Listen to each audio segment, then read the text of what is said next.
ನವದೆಹಲಿನಲ್ಲಿದ್ದೀನಿ. Google ಸಂಸ್ಥೆ ಅಂದರೆ ಯೂಟ್ಯೂಬ್ದು annual meeting ಇತ್ತು, ವಾರ್ಷಿಕ ಸಭೆ, ಅದಕ್ಕೆ ಅಂತ ಬಂದಿದ್ದೆ. ಆದರೆ ನಾನು ಅದನ್ನು ಹೇಳೋಕ್ಕೆ ಅಂತ ನಾನು ಈ ವಿಡಿಯೋ ಮಾಡಿಲ್ಲ ಸ್ನೇಹಿತರೆ. ಇದು ತುಂಬ ಸಡನ್ನಾಗಿ ಬಂದಂಥ ಒಂದು ಗಾಬರಿ ಹುಟ್ಟಿಸುವಂಥ ಶಾಕ್ ಆಗುವಂಥ ಒಂದು ಸುದ್ದಿ ಕೇಳಿ ನಾನು ನಿಮಗೆ ಈ ವಿಡಿಯೋ ಮಾಡಿ ತಿಳಿಸ್ಬೇಕು ಅಂತ ಕಾಲ್ ಮಾಡ್ತಾಯಿದ್ದೀನಿ, ವಿಡಿಯೋ ಮಾಡ್ತಾಯಿದ್ದೀನಿ ಸ್ನೇಹಿತರೆ.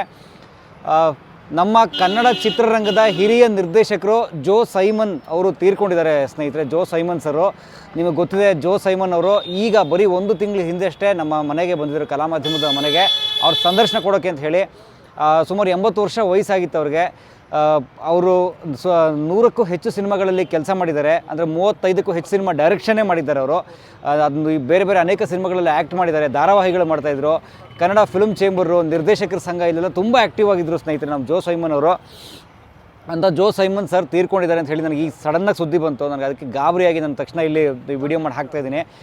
ಜೋ ಸೈಮನ್ ಅವ್ರಿಗೆ ಶ್ರದ್ಧಾಂಜಲಿ ಈ ಮೂಲಕ, ಕಲಾ ಮಾಧ್ಯಮದ ಮೂಲಕ ಅವ್ರಿಗೆ ಭಾವಪೂರ್ಣ ಶ್ರದ್ಧಾಂಜಲಿ. ಜೋ ಸೈಮನ್ ಅವರು 80 ವರ್ಷದ ತುಂಬ ಬದುಕನ್ನು ಬದುಕಿದಂಥವ್ರು. ನೋಡೋಕ್ಕೂ ಭಾಳ ಆರೋಗ್ಯವಾಗಿದ್ದರು. ಅದೇ ಸಡನ್ನಾಗಿ ಕಾರ್ಡಿಯಾಕ್ ಅರೆಸ್ಟಿಂದಾಗಿ ಅವರು ತೀರ್ಕೊಂಡ್ರಂತೆ. ಇವತ್ತು ಫಿಲ್ಮ್ ಚೇಂಬರ್, ಕರ್ನಾಟಕ ವಾಣಿಜ್ಯ ಮಂಡಳಿ ಅಥವಾ ಫಿಲ್ಮ್ ಚೇಂಬರ್ ಏನಿದೆಯಲ್ಲ, ಅಲ್ಲಿ ಒಂದು ಮೀಟಿಂಗ್ ಇತ್ತಂತೆ. ಆ ಮೀಟಿಂಗಿಗೆ ಹೋದಾಗ ಅವರು ಸಡನ್ನಾಗಿ ಅಲ್ಲಿ ಬಿದ್ದರಂತೆ. ಅಲ್ಲಿ ತೊಗೊಂಡೋಗಿ ಅವ್ರನ್ನ ಆಸ್ಪತ್ರೆಗೆ ಹಾಕಿದ್ರೆ ಇಲ್ಲ, ಬ್ರಾಡ್ ಡೆಡ್ ಅಂತ ಅನೌನ್ಸ್ ಮಾಡಿದ್ದಾರೆ. ಅಂಥ ಒಂದು ದುರಂತವಾದಂಥ ಸಾವು ಅವ್ರದ್ದು ಸ್ನೇಹಿತರೆ.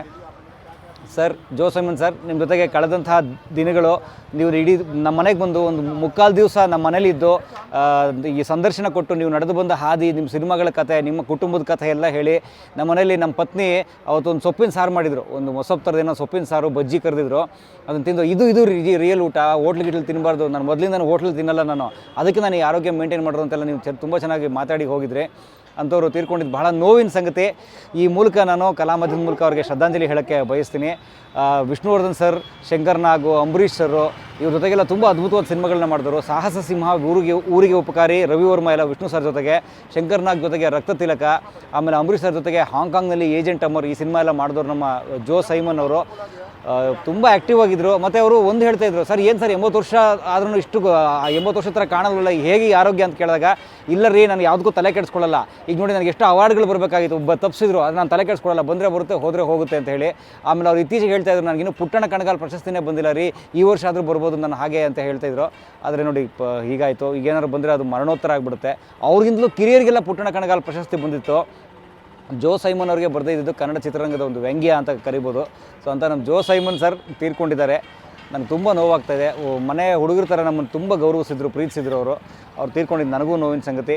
ಆ ದೇವರು ಅವ್ರ ಆತ್ಮಕ್ಕೆ ಶಾಂತಿ ಕೊಡಲಿ, ಅವ್ರ ಕುಟುಂಬಕ್ಕೆ ಈ ನೋವನ್ನು ಭರಿಸುವಂಥ ಶಕ್ತಿ ಕೊಡಲಿ. ಅವ್ರಿಗೆ 4 ಮಕ್ಕಳಂತೆ.